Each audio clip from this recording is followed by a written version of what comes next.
Chapter 16. In the morning it was raining. A fog had come over the mountains from the sea. You could not see the tops of the mountains. The plateau was dull and gloomy, and the shapes of the trees and the houses were changed. I walked out beyond the town to look at the weather. The bad weather was coming over the mountains from the sea. The flags in the square hung wet from the white poles, and the banners were wet and hung damp against the front of the houses. And in between the steady drizzle the rain came down and drove everyone under the arcades and made pools of water in the square, and the streets wet and dark and deserted. Yet the fiesta kept up without any pause. It was only driven under cover. The covered seats of the bull ring had been crowded with people sitting out of the rain, watching the concourse of Basque and Navarre dancers and singers, and afterward the Val Carlos dancers in their costumes danced down the street in the rain, the drums sounding hollow and damp, and the chiefs of the bands riding ahead on their big heavy-footed horses, their costumes wet, the horses' coats wet in the rain. The crowd was in the cafes, and the dancers came in too, and sat their tight-wound white legs under the tables, shaking the water from their belled caps, and spreading their red and purple jackets over the chairs to dry. It was raining hard outside. I left the crowd in the cafe and went over to the hotel to get shaved for dinner. I was shaving in my room when there was a knock on the door. "Come in," I called. Montoya walked in. "How are you?" he said. "Fine," I said. "No bulls today." "No," I said, "nothing but rain." "Where are your friends?" "Over at the Iruña." Montoya smiled his embarrassed smile. "Look," he said, "do you know the American ambassador?" "Yes," I said. "Everybody knows the American ambassador. He's here in town now." "Yes," I said, "everybody's seen them." "I've seen them too," Montoya said. He didn't say anything. I went on shaving. "Sit down," I said. "Let me send for a drink." "No, I have to go." I finished shaving and put my face down into the bowl and washed it with the cold water. Montoya was standing there looking more embarrassed. "Look," he said, "I've just had a message from them at the Grand Hotel that they want Pedro Romero and Marcial Lalanda to come over for coffee tonight after dinner." "Well," I said, "it can't hurt Marcial any."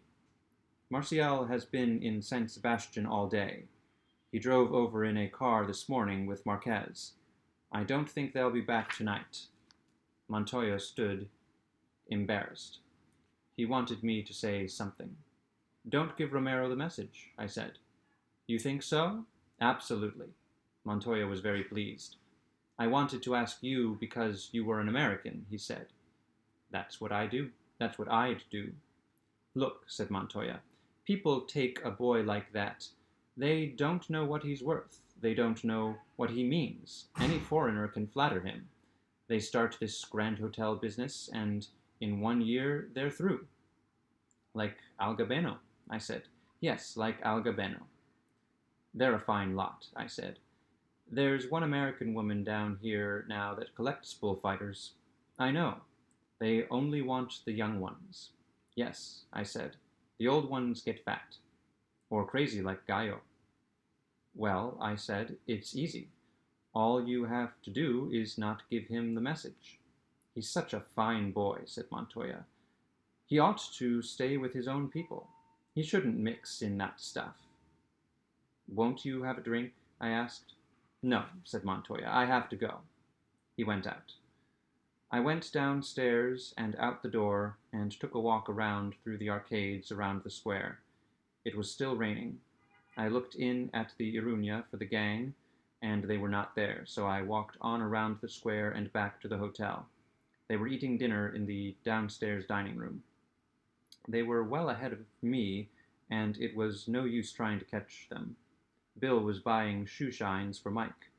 Bootblacks opened the street door, and each one Bill called over and started to work on Mike.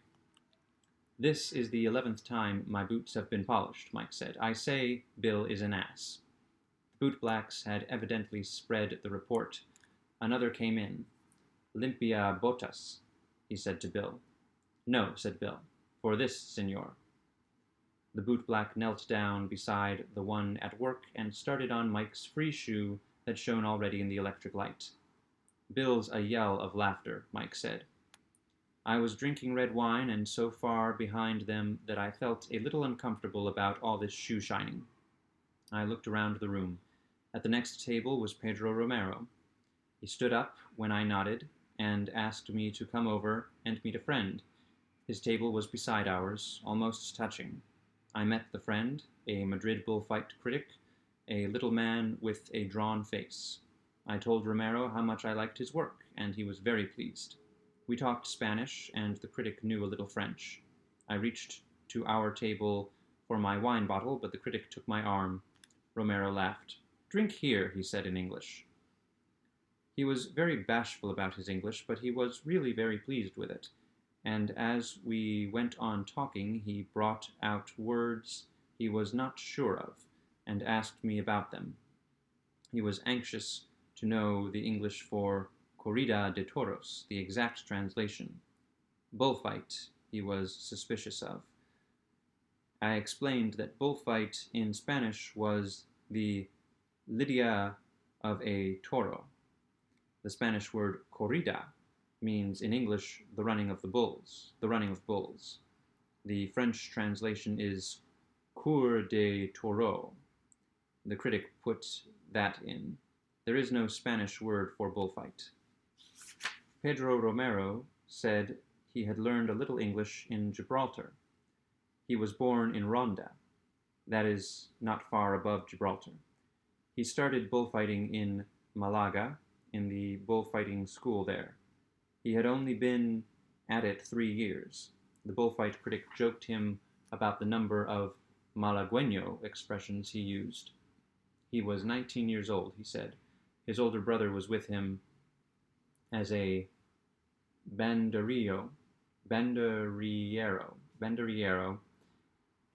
but he did not live in this hotel. He lived in a smaller hotel with the other people who worked for Romero. He asked me how many times I had seen him in the ring. I told him only 3. It was really only 2, but I did not want to explain after I had made the mistake. "Where did you see me the other time? In Madrid?" "Yes," I lied. I had read the accounts of his 2 appearances in Madrid in the bullfight papers, so I was all right. "The first or the second time?" "The first." "I was very bad," he said. "The second time I was better. You remember." He turned to the critic. He was not at all embarrassed. He talked of his work as something altogether apart from himself. There was nothing conceited or braggartly about him. "I like it very much that you like my work," he said, "but you haven't seen it yet. Tomorrow, if I get a good bull, I will try and show it to you." When he said this, he smiled, anxious that neither the bullfight critic nor I would think he was boasting. "I am anxious to see it," the critic said. "I would like to be convinced." "He doesn't like my work much." Romero turned to me. He was serious. The critic explained that he liked it very much, but that so far it had been incomplete. "Wait till tomorrow, if a good one comes out." "Have you seen the bulls for tomorrow?" the critic asked me. "Yes, I saw them unloaded." Pedro Romero leaned forward. "What did you think of them?" "Very nice," I said. "About 26 arrobas. Very short horns. Haven't you seen them?" "Oh, yes," said Romero. "They won't weigh 26 arrobas," said the critic. "No," said Romero. "They've got bananas for horns," the critic said. "You call them bananas?" asked Romero. He turned to me and smiled. "You wouldn't call them bananas." "No," I said. "They're horns all right." "They're very short," said Pedro Romero. "Very, very short. Still, they aren't bananas." "I say, Jake," Brett called from the next table, "you have deserted us." "Just temporarily," I said. "We're talking bulls." "You are superior." "Tell him that bulls have no balls," Mike shouted. He was drunk. Romero looked at me inquiringly. "Drunk," I said. "Borracho. Muy borracho." "You might introduce your friends," Brett said. She had not stopped looking at Pedro Romero. I asked them if they would like to have coffee with us. They both stood up. Romero's face was very brown. He had very nice manners. I introduced them all around, and they started to sit down, but there was not enough room, so we all moved over to the big table by the wall to have coffee. Mike ordered a bottle of Fundador and glasses for everybody. There was a lot of drunken talking. "Tell him I think writing is lousy," Bill said. "Go on, tell him. Tell him I'm ashamed of being a writer." Pedro Romero was sitting beside Brett and listening to her. "Go on, tell him," Bill said. Romero looked up, smiling. "This gentleman," I said, "is a writer." Romero was impressed. "This other one too," I said, pointing at Cone. "He looks like Villalta," Romero said, looking at Bill. "Raphael, doesn't he look like Villalta?" "I can't see it," the critic said. "Really," Romero said in Spanish, "he looks a lot like Villalta. What does the drunken one do?" "Nothing." "Is that why he drinks?" "No, he's waiting to marry this lady." "Tell him bulls have no balls," Mike shouted, very drunk, from the other end of the table. "What does he say?" "He's drunk." "Jake," Mike called, "tell him bulls have no balls." "You understand?" I said. "Yes." I was sure he didn't, so it was all right. "Tell him Brett wants to see him put on those green pants." "Pipe down, Mike." "Tell him Brett is dying to know how he can get into those pants." "Pipe down." During this, Romero was fingering his glass and talking with Brett. Brett was talking French, and he was talking Spanish, and a little English, and laughing. Bill was filling the glasses. "Tell him Brett wants to come into—" "Oh, pipe down, Mike, for Christ's sake." Romero looked up, smiling. "Pipe down. I know that," he said. Just then Montoya came into the room. He started to smile at me. Then he saw Pedro Romero with a big glass of cognac in his hand, sitting laughing between me and a woman with bare shoulders, at a table full of drunks. He did not even nod. Montoya went out of the room. Mike was on his feet, proposing a toast. "Let's all drink to," he began, "Pedro Romero," I said. Everybody stood up. Romero took it very seriously, and he touched glasses and drank it down. I rushing it a little because Mike was trying to make it clear that that was not at all what he was going to drink to. But it went off all right, and Pedro Romero shook hands with everyone, and he and the critic went out together. "My God, he's a lovely boy," Brett said, "and how I would love to see him get into those clothes. He must use a shoehorn." I started to tell him, Mike began, and Jake kept interrupting me. "Why do you interrupt me? Do you think you talk Spanish better than I do?" "Oh, shut up, Mike. Nobody interrupted you." "No, I'd like to get this settled." He turned away from me. "Do you think you amount to something, Cone? Do you think you belong here among us? People who are out to have a good time? For God's sake, don't be so noisy, Cone." "Oh, cut it out, Mike," Cone said. "Do you think Brett wants you here? Do you think you add to the party? Why don't you say something?" I said all I had to say the other night, Mike. I'm not one of you literary chaps." Mike stood shakily and leaned against the table. "I'm not clever, but I do know when I'm not wanted. Why don't you see when you're not wanted? Cone, go away. Go away, for God's sake. Take that sad Jewish face away. Don't you think I'm right?" He looked at us. "Sure," I said. "Let's all go over to the Iruña." "No, don't you think I'm right?" "I love that woman." "Oh, don't start that again. Do shove it along," Michael Brett said. "Don't you think I'm right, Jake?" Cones still sat at the table. His face had the sallow yellow look it got when he was insulted, but somehow he seemed to be enjoying it, the childish drunken heroics of it. It was his affair with a lady of title. "Jake," Mike said. He was almost crying. "You know I'm right. Listen, you." He turned to Cone. "Go away. Go away now." "But I won't go, Mike," said Cone. "Then I'll make you." Mike started toward him around the table. Cone stood up and took off his glasses. He stood waiting, his face sallow, his hands fairly low, proudly and firmly waiting for the assault, ready to do battle for his lady love. I grabbed Mike. "Come on to the cafe," I said. "You can't hit him here in the hotel." "Good," said Mike. "Good idea." We started off. I looked back as Mike stumbled up the stairs and saw Cone putting his glasses on again. Bill was sitting at the table pouring another glass of Fundador.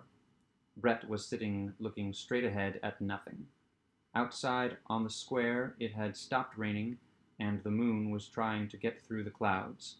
There was a wind blowing, the military band was playing, and the crowd was massed on the far side of the square where the fireworks specialist and his son were trying to send up fire balloons. A balloon would start up, jerkily, on a great bias, and be torn by the wind or blown against the houses of the square. Some fell into the crowd. The magnesium flared and the fireworks exploded and chased about in the crowd. There was no one dancing in the square. The gravel was too wet. Brett came out with Bill and joined us. We stood in the crowd and watched Don Manuel Orquito, the fireworks king, standing on a little platform, carefully starting the balloons with sticks, standing above the heads of the crowd to launch the balloons off into the wind.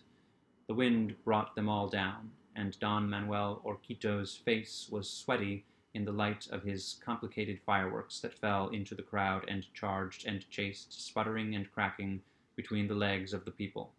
The people shouted as each new luminous paper bubble careened, caught fire, and fell. "They're razzing Don Manuel," Bill said. "How do you know he's Don Manuel?" Brett said. "His name's on the program. Don Manuel Orquito, the pyrotecnico of esta ciudad." "Globos Illuminados," Mike said. "A collection of globos illuminados." That's what the paper said. The wind blew the band music away. "I say, I wish one would go up," Brett said. "That Don Manuel chap is furious. He's probably worked for weeks fixing them to go off, spelling out, 'Hail to San Fermin,'" Bill said.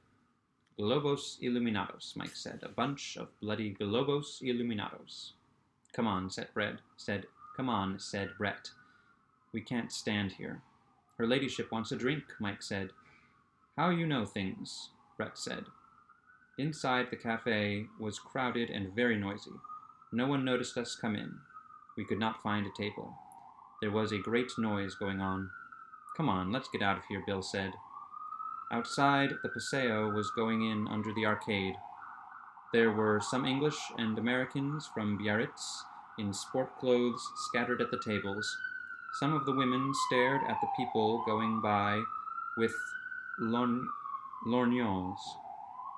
We had acquired at some time a friend of Bill's from Biarritz.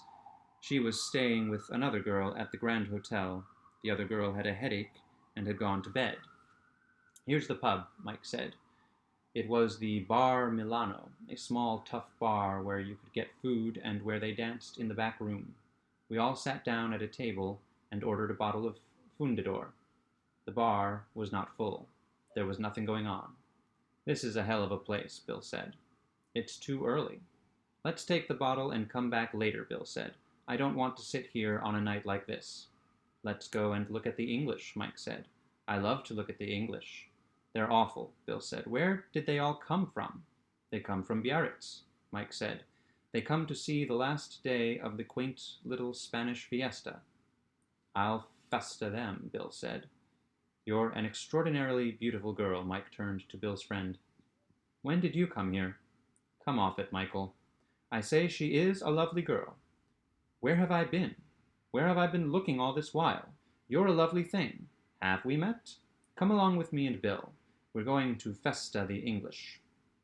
"I'll festa them," Bill said. "What the hell are they doing at this fiesta?"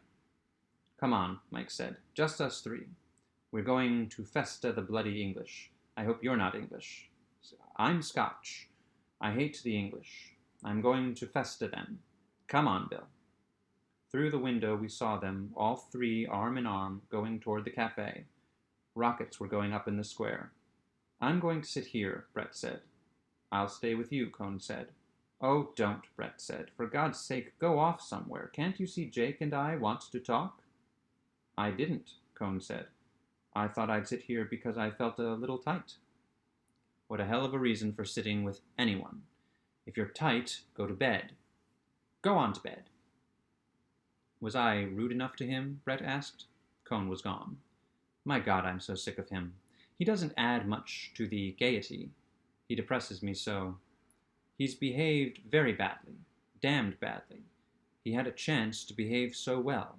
He's probably waiting just outside the door now. Yes, he would. You know, I do know how he feels. He can't believe it didn't mean anything. I know. Nobody else would behave so badly. Oh, I'm so sick of the whole thing. And Michael's been lovely too. It's been damned hard on Mike. Yes, but he didn't need to be a swine. Everybody behaves badly, I said. Give them the proper chance. You wouldn't behave badly. Brett looked at me. I'd be as big an ass as Cone, I said. Darling, don't let's talk a lot of rot. All right, talk about anything you like. Don't be difficult. You're the only person I've got, and I feel rather awful tonight. You've got Mike. Yes, Mike. Hasn't he been pretty? Well, I said, it's been damned hard on Mike, having Cone around and seeing him with you. Don't I know it, darling? Please don't make me feel any worse than I do. Brett was nervous, as I had never seen her before. She kept looking away from me and looking ahead at the wall. Want to go for a walk? Yes, come on. I corked up the Fundador bottle and gave it to the bartender. Let's have one more drink of that, Brett said. My nerves are rotten. We each drank a glass of the smooth Amontillado brandy. Come on, said Brett. As we came out the door, I saw Cone walk out from under the arcade. He was there, said Brett. He was there, Brett said. He can't be away from you. Poor devil. I'm not sorry for him. I hate him myself. I hate him too, she shivered. I hate his damned suffering. We walked arm in arm down the side street away from the crowd and the lights of the square. The street was dark and wet, and we walked along it to the fortifications at the edge of town. We passed wine shops with light coming out from their doors onto the black wet street and sudden bursts of music. Want to go in? No. We walked out across the wet grass and onto the stone wall of the fortifications. I spread a newspaper on the stone, and Brett sat down. Across the plain it was dark, and we could see the mountains. The wind was high up and took the clouds across the moon. Below us were the dark pits of the fortifications. Behind were the trees and the shadow of the cathedral and the town silhouetted against the moon. Don't feel bad, I said. I feel like hell, Brett said. Don't let's talk. We looked out at the plain. The long lines of trees were dark in the moonlight. There were the lights of a car on the road climbing up the mountain. Up on the top of the mountain we saw the lights of the fort. Below, to the left, was the river. It was high from the rain and black and smooth. Trees were dark along the banks. We sat and looked out. Brett stared straight ahead. Suddenly she shivered. It's cold. Want to walk back? Through the park. We climbed down. It was clouding over again. In the park it was dark under the trees. Do you still love me, Jake? Yes, I said. Because I'm a goner, Brett said. How? I'm a goner. I'm mad about the Romero boy. I'm in love with him, I think. I wouldn't be if I were you. I can't help it. I'm a goner. It's tearing me all up inside. Don't do it. I can't help it. I've never been able to help anything. You ought to stop it. How can I stop it? I can't stop things. Feel that? Her hand was trembling. I'm like that all through. You oughtn't to do it. I can't help it. I'm a goner now anyway. Don't you see the difference? No. I've got to do something. I've got to do something I really want to do. I've lost my self-respect. You don't have to do that. Oh, darling, don't be difficult. What do you think it's meant to have that damned Jew about, and Mike the way he's acted? Sure. I can't just stay tight all the time. No. Oh, darling, please stay by me. Please stay by me and see me through this. Sure. I don't say it's right. It is right, though, for me. God knows I've never felt such a bitch. What do you want me to do? Come on, Brett said. Let's go and find him. Together we walked down the gravel path in the park in the dark, under the trees and then out from under the trees and past the gate into the street that led into town. Pedro Romero was in the cafe. He was at a table with other bullfighters and bullfight critics. They were smoking cigars. When we came in, they looked up. Romero smiled and bowed. We sat down at a table halfway down the room. Ask him to come over and have a drink. Not yet. He'll come over. I can't look at him. He's nice to look at, I said. I've always done just what I wanted. I know. I do feel such a bitch. Well, I said. My God, said Brett. The things a woman goes through. Yes? Oh, I do feel such a bitch. I looked across at the table. Pedro Romero smiled. He said something to the other people at his table and stood up.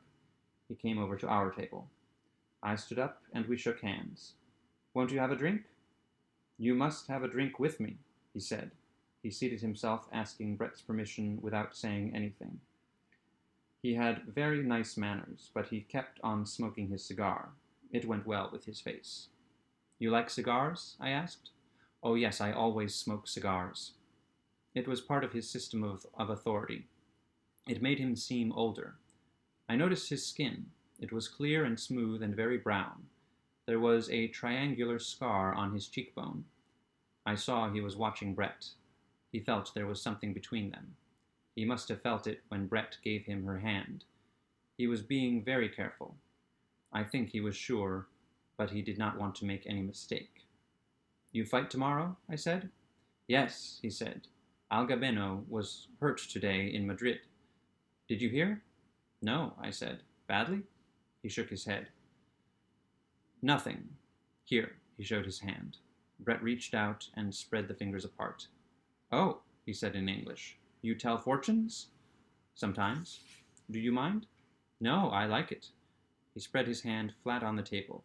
Tell me I will live for always and be a millionaire. He was still very polite, but he was surer of himself. Look, he said, do you see any bulls in my hand? He laughed. His hand was very fine, and the wrist was small. There are thousands of bulls, Brett said. She was not at all nervous now. She looked lovely. Good, Romero laughed. At 1,000 duros apiece, he said to me in Spanish. Tell me some more. It's a good hand, Brett said. I think he'll live a long time. Say it to me, not to your friend. I said you'd live a long time. I know it, Romero said. I'm never going to die. I tapped with my fingertips on the table. Romero saw it. He shook his head. No, don't do that. The bulls are my best friends. I translated to Brett. You kill your friends? She asked. Always, he said in English and laughed. So they don't kill me. He looked at her across the table. You know English well. Yes, he said, pretty well. Sometimes. But I must not let anybody know. It would be very bad. A torero who speaks English? Why? Asked Brett. It would be bad. The people would not like it. Not yet. Why not? They would not like it. Bullfighters are not like that. What are bullfighters like? He laughed and tipped his hat down over his eyes and changed the angle of his cigar and the expression of his face. Like at the table, he said. I glanced over. He had mimicked exactly the expression of Nacional. He smiled, his face natural again. No, I must forget English. Don't forget it yet, Brett said. No? No. All right. He laughed again. I would like a hat like that, Brett said. Good. I'll get you one. Right. See that you do. I will. I'll get you one tonight. I stood up. Romero rose too. Sit down, I said. I must go and find our friends and bring them here. He looked at me. It was a final look to ask if it were understood. It was understood, all right. Sit down, Brett said to him. You must teach me Spanish. He sat down and looked at her across the table. I went out. The hard-eyed people at the bullfighter table watched me go. It was not pleasant. When I came back and looked in the cafe 20 minutes later, Brett and Pedro Romero were gone. The coffee glasses and our 3 empty cognac glasses were on the table. A waiter came with a cloth and picked up the glasses and mopped off the table.